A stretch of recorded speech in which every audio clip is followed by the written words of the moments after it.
তুমি বুথ দখল করে জিতেছো, বিজেপি কর্মীকে খুন করেছো, বিজেপিকে পিটিয়ে জিতেছো, জিতে তুমি কাউন্সিলর হয়েছো, বিজেপি কর্মীদের উপর আক্রমণ করেছো, সে পরীক্ষায় পাশ করা সত্ত্বেও তাকে তুমি চাকরি দাওনি, আর আজকে তুমি নরেন্দ্র মোদীর ছবি নিয়ে রাস্তায় নামবে।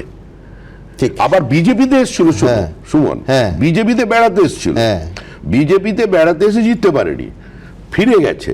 এবার তৃণমূলের টিআরপি বাড়ানোর জন্য সে সবচেয়ে বেশি বিজেপি কর্মীদের পেটাতে শুরু করেছে। সে বিজেপিতে ঢুকবে, সুস্থ আছে যে না, সুস্থ শরীরে, এটাই হচ্ছে বিজেপি আছে বলে আছে। এই জায়গায় যদি কংগ্রেস থাকতো, আরেকটা তৃণমূল থাকতো, বাঁচতো না, এখনো সুস্থভাবে আছে। ঔদ্ধত্য তাদেরও আমি বার্তা দিয়ে দিচ্ছি, ঔদ্ধত্যটা কমান। সব ভাষায় কথা বলতে একটা সংগঠিত রাজনৈতিক দল জানে।